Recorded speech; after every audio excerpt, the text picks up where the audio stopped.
নমস্কার। দেবলীনা চ্যাটার্জির লেখা একটি কবিতা আবৃত্তি করছি। কবিতার নাম বাবার সংজ্ঞা। তোমার কাছে তোমার বাবা হয়তো রাজার রাজা, আমার বাবা খুব সাধারণ, রোজ খেটে খাওয়া প্রজা। তোমার জন্য তোমার বাবা চাঁদ পেরে দিতে পারে, আমার বাবা তো হতদরিদ্র, রোজ খালি হাতে ঘরে ফেরে। তোমার বাবা খুব ফিটফাট, গায়ে স্যুট হাতে ঘড়ি, আমার বাবাটা ভীষণ অগোছালো, মুখ ভরা পাকা দাড়ি। তোমার হাতে নুন পড়া ডালো, বাবা খায় চেটে বাটি। আমি তো দারুণ রান্না করি, তাও বাবা বলে মোটামুটি। তোমাদের জন্মদিনে বাবা দামি উপহার দেয়, আমার বাবা এতই আনবো না, দিনটাই ভুলে যায়। তোমার বাবা হাত ধরিয়ে রাস্তা করায় পার, আমার বাবা নিজেই পারে না, আমি হাত ধরি তার। তোমাদের বাবা তোমাদের হাতে খরচের টাকা দেয়, আমি টিউশন করে মাসোহারা পেলে বাবার ওষুধ কিনতে হয়। তোমার বাবা রাখতেই পারে তোমায় ভীষণ সুখে, আমার বাবাটাও চেষ্টা করে আঁকলে রাখতে বুকে। হতে পারে তুমি রাজকন্যা, আমি হয়তো বা দাসী, তবুও দিন শেষে আমি আমার বাবাকে ততটাই ভালোবাসি।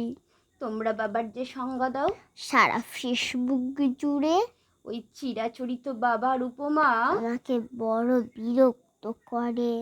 আমার বাবা তোমাদের করা ব্যাখ্যার মতন নয়, তাই ওগুলো দেখলে নিজের ওপর বড় অভিমান হয়।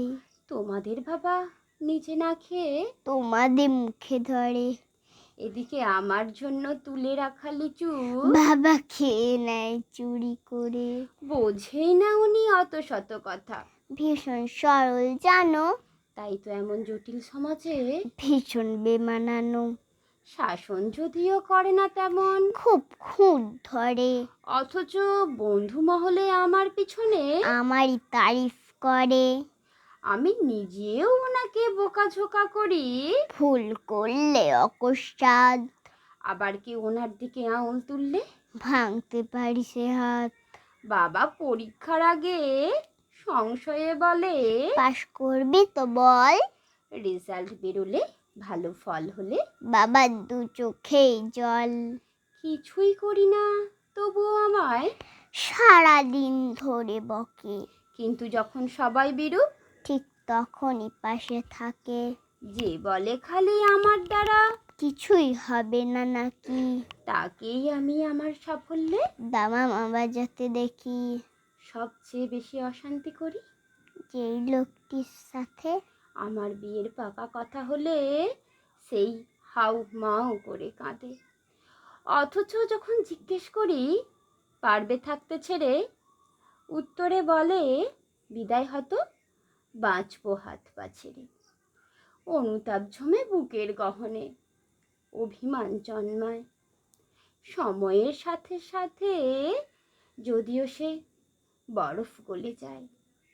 এই পৃথিবীতে সময়ের সাথে কত পরিচয় হয়, হিসেব করে দেখেছি কেউ বাবার মতন নয়। সম্পর্কের সমীকরণেরা রোজ বদলায় মান, তবু প্রথম সারিতে বরাবর থাকে বাবা মায়েদের স্থান। ঝগড়া ঝামেলা অভিমান এসব এত কিছুর পরও আমার একটা বিষয়ে ওনার প্রতি বড় দুর্বল করে জানো, আমাকে আমার প্রিয় মানুষেরা এত নামে ডাকলেও বাবার মতো মা আমার বলে ডাকে না তো কেউ। নমস্কার।